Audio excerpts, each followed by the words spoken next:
La guerre en Ukraine a un impact qui va au-delà du continent européen. Nous sommes en Angola pour recueillir auprès du président João Lourenço la vision d'un pays africain qui est un grand producteur de pétrole et un fournisseur potentiel de gaz naturel pour l'Europe.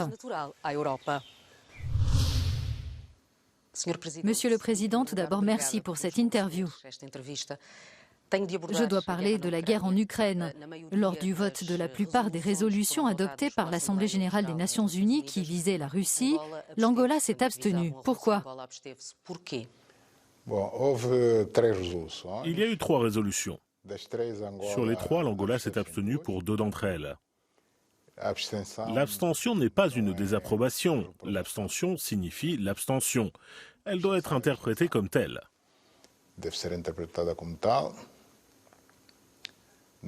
Sur la 2e résolution, l'Angola a voté pour parce que la résolution était très concrète.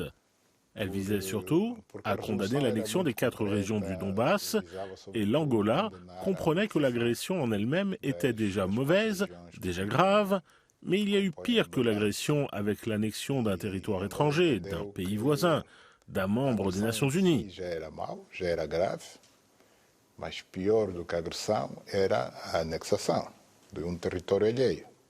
Donc, à l'époque, l'Angola avait une possibilité très claire de voter en faveur de la résolution proposée.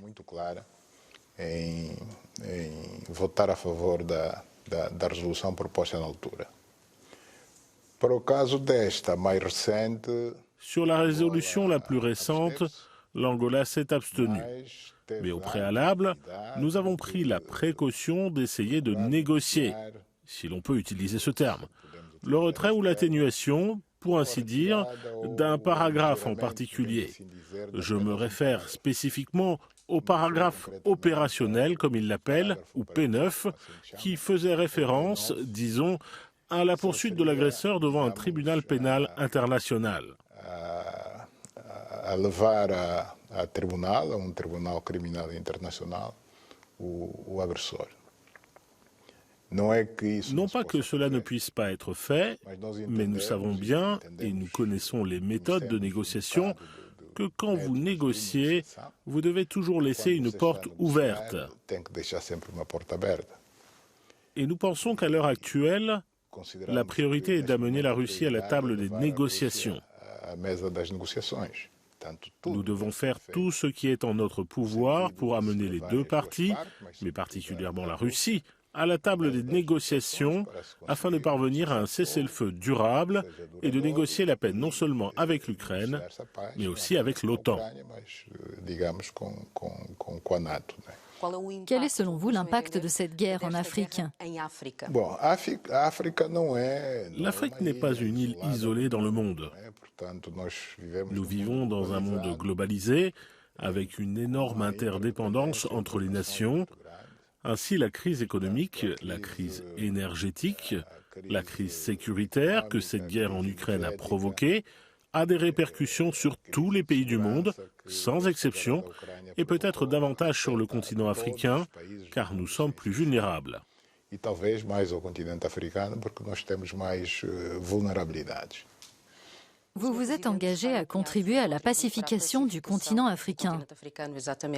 Dans le cas de la République centrafricaine, vous avez plaidé pour la levée de l'embargo sur les armes à destination du gouvernement pour qu'il puisse se défendre. Est-ce la seule solution pour aboutir à la paix? Ce n'est certainement pas la seule. Il est nécessaire que le pays respecte la feuille de route de Luanda. D'une certaine manière, il a commencé à le faire, mais le processus n'est pas terminé. Il est donc nécessaire de négocier avec toutes les forces vives du pays, avec l'opposition en particulier, du moins cette opposition qui se trouve sur le territoire centrafricain, et de donner la possibilité aux autres acteurs politiques de participer à la vie politique du pays.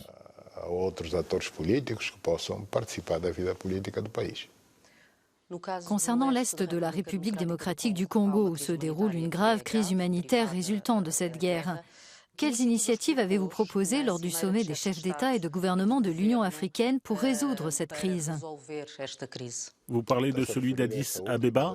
Oui, tout à fait. Eh bien, les propositions ne venaient pas seulement de l'Angola, mais de différents chefs d'État.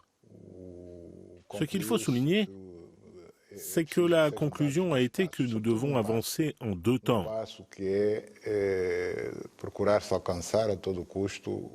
La première étape, en particulier, consiste à rechercher à tout prix un cessez-le-feu définitif parce qu'il a été violé de manière répétée.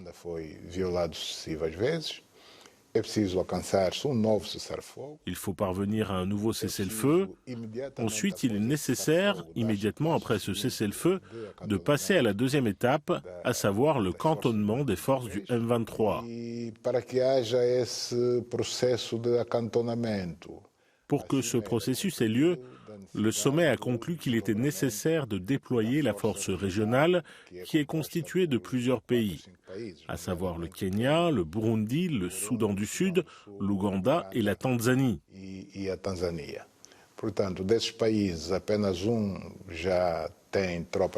Un seul de ces pays a déjà des troupes sur le terrain. Je parle du Kenya, qui supporte le coût du maintien de sa force sur place. Les 4 autres pays ont quelques difficultés financières à assumer cette opération de déploiement et le sommet de l'Union africaine en particulier, son Conseil de paix et de sécurité, puisera dans le Fonds pour la paix et la sécurité du continent pour couvrir cette dépense. Recorrer ao Fundo de Paz e Segurança do continente para cobrir essa despesa. Comment négocier avec ces groupes armés? A cimeira d'Addis Abeba incumbiu Angola. Le sommet d'Addis Abeba a demandé à l'Angola d'établir un contact direct avec les dirigeants du M23 pour les convaincre d'accepter le cessez-le-feu et le cantonnement de leurs forces. Et nous avons immédiatement entrepris de remplir cette mission qui nous a été confiée. Et en ce moment même, l'Angola entretient déjà des contacts avec la direction du M23. Neste exato momento, Angola já está a manter contactos com a liderança do M23. Le contexte géopolitique actuel nous oblige à revoir nos priorités. L'Union européenne en ce moment cherche une option pour remplacer le gaz russe. L'Angola représente-t-il une alternative? L'Angola est une alternative. Pour l'instant, notre pays produit plus de pétrole que de gaz, même si nous avons un peu de gaz. Mais nous avons mis en place un nouveau consortium pour la production de gaz. Ainsi, plusieurs multinationales, dans le cadre de ce consortium, vont commencer à explorer davantage en Angola, donc il y a des gisements de gaz qui ont été identifiés. Le gaz en Angola n'a pas été beaucoup développé en raison d'un déficit de législation. L'Angola n'avait pas de législation spécifique pour le gaz, centrée sur le gaz, et cela a quelque peu freiné les multinationales. Mais cette situation est terminée depuis 2017 et nous pensons que la production de gaz naturel, de gaz non associé en Angola connaîtra un boom dans les années à venir et donc, à partir de là, l'Europe pourra compter sur l'Angola comme un important fournisseur, non seulement de gaz, mais aussi d'hydrogène vert. Nous sommes déjà en train de prendre des contacts avec certains pays européens pour la production d'hydrogène vert. L'Angola dépend encore presque exclusivement du pétrole. Mais l'un des objectifs de votre gouvernement est de diversifier l'économie nationale. Où en êtes-vous de cette démarche? Nous obtenons de bons résultats. Ainsi, le secteur non pétrolier de notre économie connaît une croissance, disons, satisfaisante. Et nous allons continuer sur cette voie. Mais il faudra un certain temps avant que, pour ainsi dire, les revenus pétroliers passent au second plan.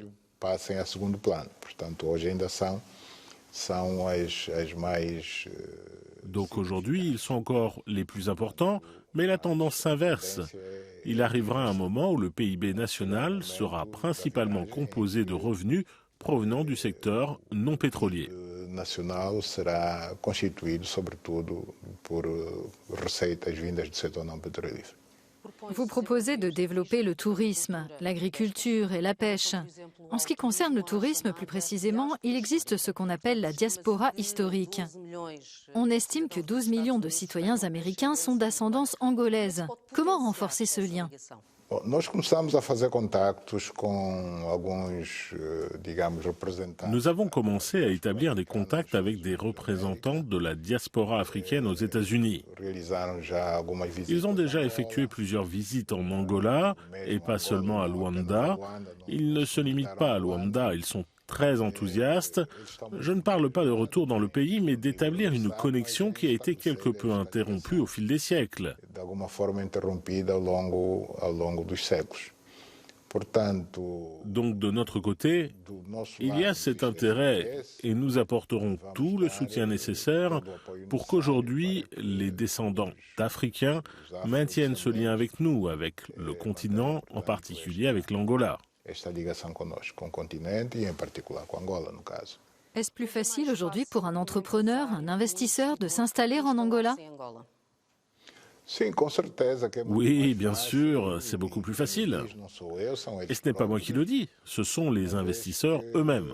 Nós, ao longo desses pouco mais de 5 anos, em Depuis 5 ans que je suis à la tête des affaires du pays, do país, l'une de nos préoccupations a été de créer un environnement des affaires différent de ce qu'il était auparavant. negócios diferentes daquele que encontramos. Par conséquent, un meilleur environnement des affaires. Em que uma das particularidades L'une des desse caractéristiques de ce meilleur environnement des affaires est, sans l'ombre d'un doute, la lutte contre la corruption. posso garantir que já não haja Je ne peux pas garantir qu'il n'y a plus de corruption en Angola. En réalité, la corruption existe partout dans le monde. Mais ce que je peux garantir, c'est qu'aujourd'hui, la corruption en Angola ne se fait plus en toute impunité. impune. Ou seja, En d'autres termes, chaque fois que les autorités ont connaissance de tels actes, quelle que soit la personne qui les commet, ils ne resteront pas impunis. o caso não ficará impune. Lors du dernier sommet de l'Union africaine, vous étiez avec le Premier ministre portugais et António Costa a déclaré que l'un des sujets abordés était la manière de dynamiser les relations entre l'Europe et l'Afrique. Que peut faire l'Angola à ce niveau? O que é que Angola pode fazer a este nível? Qu'est-ce que l'Angola peut faire à ce niveau? Dizer aos europeus Dire aux Européens que ce que nous voulons, ce sont de vraies relations de coopération, ce que parfois nous n'avons pas. Et nous voulons combattre un certain paternalisme qui existe parfois et dire que nous avons aussi quelque chose à offrir à l'Europe. paternalismo que por vezes existe e dizer que nós também temos algo para oferecer à Europa, não apenas a Ce n'est Europa. pas tem uniquement l'Europe qui a des capitaux, des savoir-faire à offrir à notre continent. Nous avons aussi quelque chose de très important à donner en retour. Donc le bénéfice de la coopération entre nos deux continents est réciproque. o benefício da cooperação entre os nossos dois continentes é recíproco. Que peuvent faire l'Union européenne et les États membres pour promouvoir ces relations? O que a União Europeia pode fazer e, bom, e de alguma Ce que forma l'Union está a européenne fazer, peut faire, et d'une certaine manière fait déjà, c'est discuter avec nous sur un pied d'égalité de l'intérêt de la coopération nord-sud. Donc, changer certaines des règles du jeu. Portanto, mudar algumas regras de jogo. É evidente que Il est clair qu'aujourd'hui, notre continent est de facto décolonisé. Mais même ainsi, même des décennies après la fin de la colonisation, les relations internationales ne sont toujours pas équitables.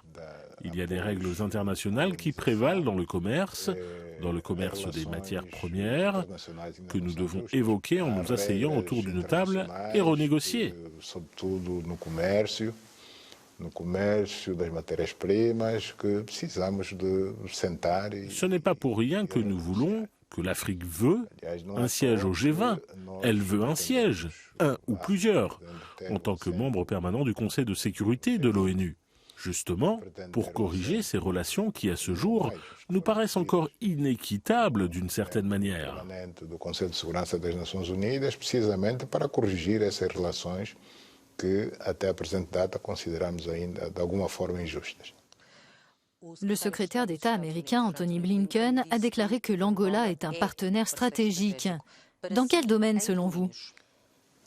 Dans les domaines fondamentaux de la vie des pays, à savoir dans celui de la sécurité, je veux dire la sécurité internationale. L'Angola a son mot à dire, mais aussi dans le domaine économique, dans la production de denrées alimentaires pour nourrir le monde.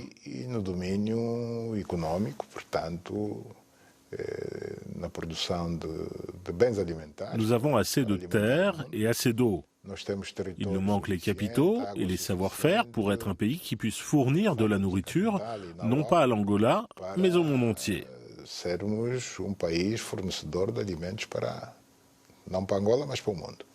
Les États-Unis vont investir 2 milliards de dollars dans un système de production d'énergie photovoltaïque.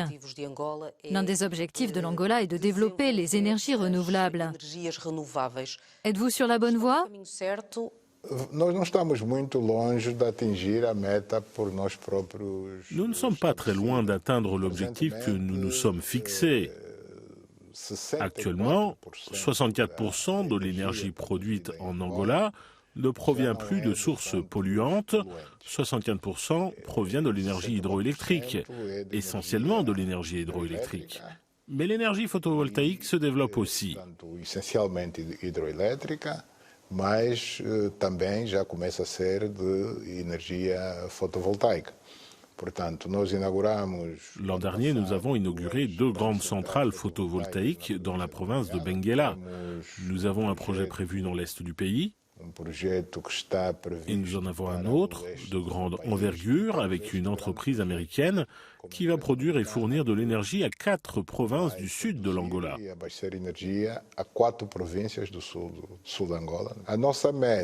Notre objectif est d'ici à 2026 de passer de 64 à environ 70% d'énergie issue de sources propres. Passar de 64 para cerca de 70%. En plus de toutes ces transformations économiques qui sont déjà en cours, vous avez promis la création de municipalités. Quand ces élections locales auront-elles lieu ? Ce n'est pas une question de promesse. C'était une promesse électorale. C'est une décision. Non, ce n'est pas électoraliste. Nous avons présenté cette question des municipalités juste après le début de mon premier mandat.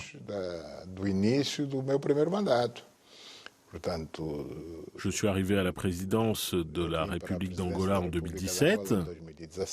Et si je ne me trompe pas, c'était en 2018 ou 2019, je ne suis plus trop sûr, que dans une réunion du Conseil de la République et à notre initiative, à mon initiative, nous avons parlé de la possibilité d'organiser des élections locales.